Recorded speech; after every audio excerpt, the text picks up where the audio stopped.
Hello दोस्तों, अपनी आज की क्लास स्टार्ट करते हैं। पिछली वीडियो के अंदर जो हमने पढ़ लिया था वो ये था कि एक डाइपोल की इलेक्ट्रिक फील्ड कितनी होगी उसके एक्सियल और उसके इक्वेटोरियल पॉइंट पे, राइट। अब हम क्या पढ़ने वाले हैं कि एक डाइपोल को अगर आप एक्सटर्नल फील्ड में रखते हो तब उस पर क्या इम्पैक्ट आएगा। मतलब एक ऐसा सिस्टम जिसके पास दो चार्जेस हैं, अगर आप उन दो बंधे हुए चार्जेस को किसी एक इलेक्ट्रिक फील्ड में रखोगे तब इस पे क्या इम्पैक्ट आएगा या नहीं आएगा, या क्या कोई मोशन शो करेगा, वगैरह वगैरह, इन बातों को जानेंगे।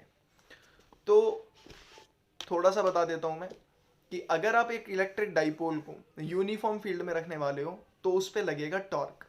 अब ये जो टॉर्क टर्म है ये आपने पहले भी सुना होगा क्लास 11th में, पर मैं फिर भी इस टॉपिक को स्टार्ट करने से पहले, जिस टॉपिक का नाम ही है torque on a dipole placed in uniform electric field, मतलब कि किसी इलेक्ट्रिक डाइपोल को जब आप यूनिफॉर्म इलेक्ट्रिक फील्ड में रखते हो तब उस पर टॉर्क कितना लगता है। इस टॉपिक को पढ़ने से पहले टॉर्क क्या है इसको समझ लेते हैं। तो चलो स्टार्ट करते हैं। टॉर्क टॉर्क एक ऐसा फोर्स जो किसी भी बॉडी के रोटेशनल मोशन के लिए रिस्पॉन्सिबल है। अब इसके अंदर एक कपल ऑफ फोर्स एक्ट करता है। कैसे?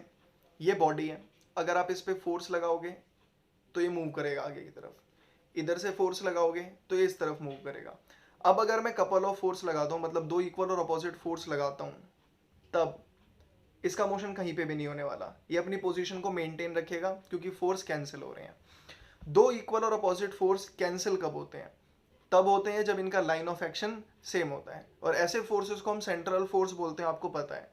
पर क्या हो कि अगर इनका लाइन ऑफ एक्शन चेंज हो जाए, अब यही दोनों फोर्सेस जो इक्वल और अपोजिट थे, अगर इनका लाइन ऑफ एक्शन बदल जाए, मतलब एक फोर्स थोड़ा सा नीचे और दूसरा फोर्स थोड़ा सा ऊपर लाई करने लगे, अब इसको होल्ड करके रख पाना इस कंडीशन में मेरे लिए मुश्किल है। तो इमेजिन कर लो मेरा मोबाइल यहाँ पर है, एक फोर्स नीचे और एक फोर्स ऊपर की तरफ लग रहा है, जिनका मैग्नीट्यूड आपस में बराबर है, मतलब सेम इम्पैक्ट डालने वाले हैं। और इनका क्योंकि लाइन ऑफ एक्शन अलग हो चुका है, इसका लाइन ऑफ एक्शन ये है और इसका लाइन ऑफ एक्शन ये है, तो एक दूसरे को कैंसिल भी नहीं करेंगे। तो बहुत ही ईजी है इस चीज को इमेजिन करना कि बॉडी अपनी लोकेशन पे घूम जाने वाली है। और अभी बताया कि वो फोर्स जो किसी बॉडी के रोटेशनल मोशन के लिए रिस्पॉन्सिबल है उसे टॉर्क बोलते हैं। और डाइपोल के साथ भी कुछ ऐसा ही होगा जब आप उस डाइपोल को इलेक्ट्रिक फील्ड में रखने वाले हो। पर टॉर्क को थोड़ा सा और समझते हैं, क्योंकि टॉर्क के फॉर्मूले में दो चीज़ें आती हैं जो आपको पता होंगी। एक फोर्स जो कि दोनों में से कोई भी हो सकता है, आइदर फोर्स, और फोर्सेस के बीच का परपेंडिकुलर डिस्टेंस। दो चीज़ें, torque is equals to force into perpendicular distance. इसको समझाने के लिए भी मैंने कुछ डायग्राम्स बनाए हैं। अभी आपको एक बोल्ट दिख रहा होगा लेफ्ट साइड में। अब अगर इस बोल्ट को मुझे खोलना है, ऐसी बहुत टाइम पे कंडीशन आई होंगी आप लोगों के सामने, तो आपने हाथ से उसे खोलने की कोशिश करी होगी, मतलब एक कपल ऑफ फोर्स लगाने की कोशिश करी है जिसका लाइन ऑफ एक्शन अलग है। मान लो मैंने बोल्ट को पकड़ रखा है तो इस फिंगर को मैंने दबा के नीचे की तरफ खींचा और राइट वाले थंब को मैंने ऊपर की तरफ धकेला, मतलब वही दो कपल ऑफ फोर्स जिनका लाइन ऑफ एक्शन अलग है, बोल्ट को घुमा के खोलने की कोशिश कर रहे हैं। पर अगर मेरा ये जो फोर्स है इसका मैग्नीट्यूड इतना नहीं है कि ये इस बोल्ट को खोल पाए, तो उस कंडीशन में हम क्या करेंगे? अब टॉर्क की अपनी वैल्यू को कैसे बढ़ाएंगे, क्योंकि टॉर्क ही इसको घुमाने वाला है। अब टॉर्क की वैल्यू को बढ़ाने के लिए हम देखते हैं क्या करते हैं, रिंच जिसे पाना भी कहते हो आप लोग, इसका यूज करते हैं। अब देखो डायग्राम चेंज हो गया होगा। इसको लगाने के बाद एक छोटा सा फोर्स ही काफी होगा इस बोल्ट को खोलने के लिए। अब ऐसा क्यों? पहले मैं इतना ज्यादा फोर्स लगा रहा था बट फिर भी बोल्ट नहीं खुल पा रहा। अब छोटा सा फोर्स लगाया, मतलब जरूरी नहीं है बहुत छोटा, पर कम फोर्स में ही, उससे बहुत ज्यादा कम फोर्स में ही मेरा ये बोल्ट खुल गया। रीजन अभी बताया आपको, टॉर्क के फॉर्मूले में दो चीजें आती हैं, एक फोर्स और दूसरा परपेंडिकुलर डिस्टेंस। टॉर्क फॉर्मूला देख लेना, टॉर्क प्रोडक्ट होता है इनका, फोर्स का और परपेंडिकुलर डिस्टेंस का। अब अगर आप जो टॉर्क की रिक्वायरमेंट है बोल्ट को खोलने की वो फिक्स है, वो उस टॉर्क की वैल्यू से पहले, उतने न्यूटन मीटर से पहले नहीं खुलने वाला। तो अगर आप फोर्स की वैल्यू को कम करना चाहते हो तो आप क्या करोगे? आप एक्सिस ऑफ रोटेशन से परपेंडिकुलर डिस्टेंस बढ़ा दोगे। मतलब क्योंकि दो चीजें हैं, फोर्स और परपेंडिकुलर डिस्टेंस, एक को नहीं बढ़ा सकते तो दूसरे को बढ़ा दो, परपेंडिकुलर डिस्टेंस बढ़ा दो, मतलब फोर्स को थोड़े डिस्टेंस से लगाओ। बोल्ट वहीं पर है, एक्सिस ऑफ रोटेशन वहीं पर है। हमने एक ऐसा स्ट्रक्चर बना लिया जिससे हम इस बोल्ट पर फोर्स थोड़ा डिस्टेंस से लगा सकते हैं। अब एक्सिस ऑफ रोटेशन से हमने एक तरह से परपेंडिकुलर डिस्टेंस बढ़ा लिया। जितना ज़्यादा परपेंडिकुलर डिस्टेंस होगा उतने कम फोर्स की रिक्वायरमेंट होगी इस बोल्ट को खोलने के लिए। परपेंडिकुलर डिस्टेंस बढ़ाया, फोर्स उतना ही रहने दिया, तो जिससे टॉर्क की वैल्यू बढ़ गई और बोल्ट मेरा ईजिली खुल गया। इसको आप एक और एग्जाम्पल से समझ सकते हो। अब लेफ्ट साइड में फिगर देखो, एक गेट का फिगर आ रहा होगा। ये कुछ ऐसे एग्जाम्पल है जो मैं क्लास में भी यूज करता हूँ समझाने के लिए बच्चों को। लेफ्ट साइड में गेट का डायग्राम आ रहा होगा जिसके अंदर जो हैंडल लगा है वो एकदम आउटर बाउंड्री पे लगा है। एक्सिस ऑफ रोटेशन बना रखा है मैंने। घर के गेट होते हैं जिसमें एक जगह गेट फिक्स होता है और उस एक्सिस के अलोंग हमारा गेट हमेशा घूमता है जिससे हम उसे खोलते या बंद करते हैं। इसको खोलने या बंद करने के लिए जो हैंडल लगा रखा है हमने, और हम जो हैंडल लगाते हैं वो हमेशा आउटर बाउंड्री पे लगाते हैं, बाहर की तरफ लगाते हैं। रीजन, आपका हैंडल जितना बाहर की तरफ होगा, ये मेरा गेट है, ये मेरा गेट है, इस तरफ हैंडल है और यहाँ एक्सिस ऑफ रोटेशन है। इस पे मैं फोर्स लगाऊंगा या तो आगे की तरफ या तो पीछे की तरफ, जिसकी वजह से अपने फिक्स एक्सिस ऑफ रोटेशन पे ये घूमेगा, राइट। अब हैंडल बाहर लगाने से क्या हुआ, एक्सिस ऑफ रोटेशन से आपने परपेंडिकुलर डिस्टेंस काफी ज्यादा ले रखा है। डिस्टेंस जितना ज्यादा है फोर्स की वैल्यू उतनी कम लगानी पड़ेगी, मतलब आप गेट को उतना ईजिली खोल लोगे। अब ये चीज आप बहुत ईजिली इमेजिन कर पाओगे शायद कि अगर ये हैंडल सेंटर में होगा, जो डायग्राम देखने को मिल रहा होगा आपको, तो उसी गेट को खोलने के लिए मुझे ज्यादा फोर्स की रिक्वायरमेंट होगी। क्यों? क्योंकि आपने परपेंडिकुलर डिस्टेंस कम कर दिया तो फोर्स बढ़ाना पड़ेगा, बिकॉज गेट को खोलने के लिए जो टॉर्क की रिक्वायरमेंट है वो फिक्स है। थर्ड डायग्राम को अगर आप देखोगे तो उसमें मैंने जो हैंडल है उसे एक्सिस ऑफ रोटेशन पे ही लगा दिया। अब अगर आपका हैंडल एक्सिस ऑफ रोटेशन पे ही लग गया, मतलब परपेंडिकुलर डिस्टेंस जो है वो आपने जीरो कर दिया, और अब टॉर्क की वैल्यू जो कि फिक्स है वो कभी अचीव ही नहीं की जा सकती, बिकॉज परपेंडिकुलर डिस्टेंस अगर जीरो हो गया तो आप फोर्स कितना ही बड़ा क्यों ना ले लो, वो जीरो से मल्टीप्लाई होकर टॉर्क की वैल्यू को भी जीरो कर देगा।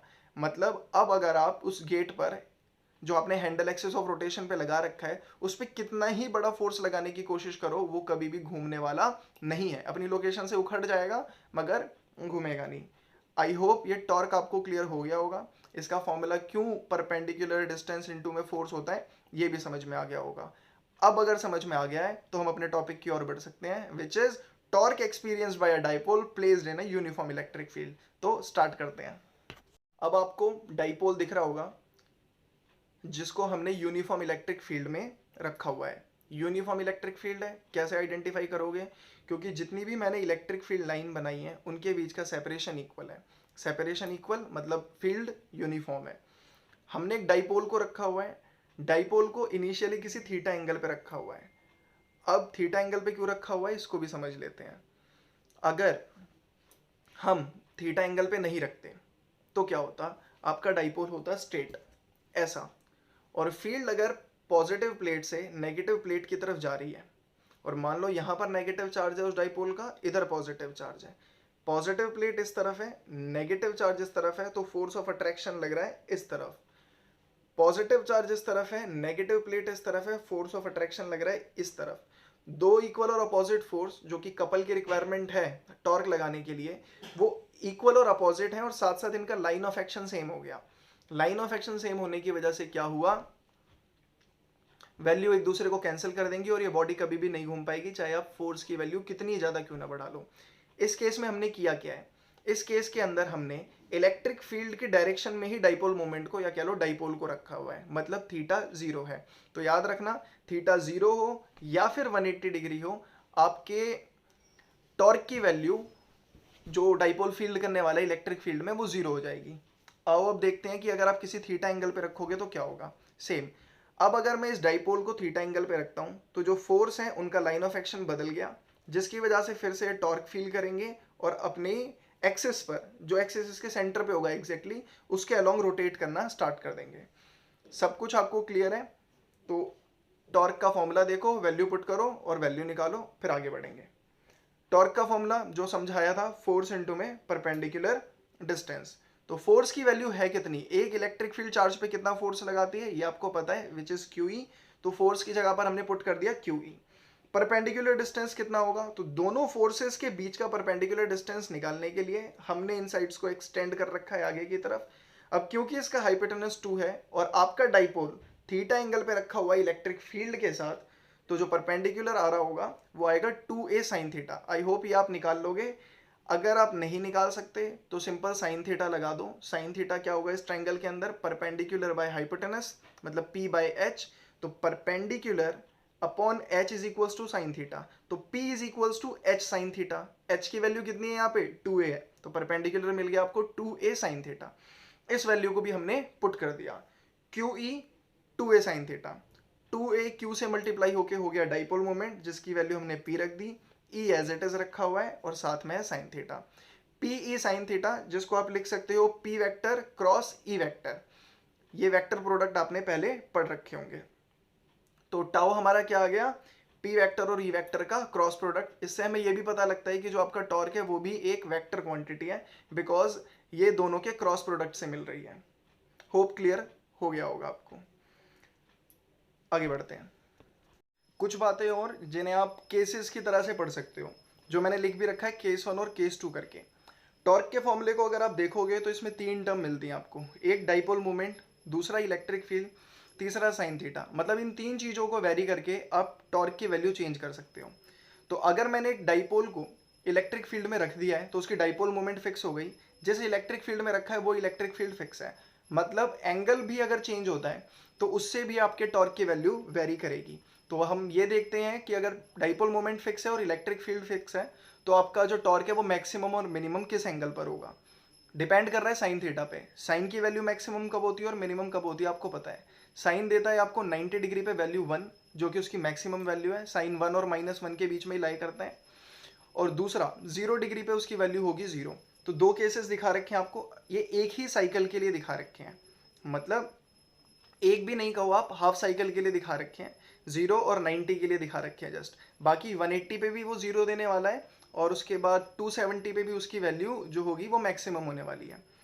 तो देखो थीटा की वैल्यू जब हमने 90 पुट कर रखी तो टाउ की वैल्यू मिलती है PE, और ये मैक्सिमम वैल्यू है। क्यों, क्योंकि साइन थीटा की जगह पर आ गया 1 और साइन 1 से ज़्यादा वैल्यू देता नहीं है। और दूसरा कि अगर एंगल 0 हो गया तो साइन 0 की वैल्यू 0, जिससे टॉर्क भी मिलता है 0। और इस चीज़ को बहुत ईजिली प्रैक्टिकली भी समझ सकते हो आप। स्टार्टिंग में ही जो बात मैंने समझा दी थी कि अगर आपका टॉर्क इस तरह से रखा हुआ है, मतलब इलेक्ट्रिक फील्ड और डाइपोल मोमेंट के बीच में एंगल 0 है, तो आपके जो कपल ऑफ फोर्स लगेंगे वो ऐसे लगेंगे जो किसी भी केस में इसको घुमाने वाले नहीं है। मतलब टॉर्क की वैल्यू होगी 0। और अगर यही डाइपोल इस तरह से रखा हुआ है तब ये कम फोर्सेस के साथ भी एलिजिबल होंगे घूमने के लिए। होप ये दोनों केसेस भी आपको क्लियर हो गए होंगे। आओ बढ़ते हैं अपने नेक्स्ट टॉपिक की ओर। अभी दोस्तों वीडियो एंड होने के बाद मैंने सोचा कि आज के ये टॉपिक तो हमारे कंप्लीट हो गए, तो नेक्स्ट टॉपिक हम नेक्स्ट वीडियो में पढ़ेंगे। और एक बात जो मुझे कहनी थी कि लॉकडाउन पीरियड चल रहा है, शायद इंटरनेट का काफ़ी ज़्यादा यूज़ हो रहा हूँ, इसलिए यूट्यूब पे कोई भी वीडियो 480 से ज़्यादा की क्वालिटी में चल नहीं रही है। तो मे बी इस क्वालिटी के अंदर आपको जो मैं पिक लगाता हूँ वो उतनी क्लियर ना दिखती हो। तो अगर आप किसी सिस्टम पे देख लोगे तो वो बेटर होगा, क्योंकि उस पर आप अपनी क्वालिटी को और इम्प्रूव कर सकते हो। तो यही कहना था दोस्तों, थैंक यू वेरी मच।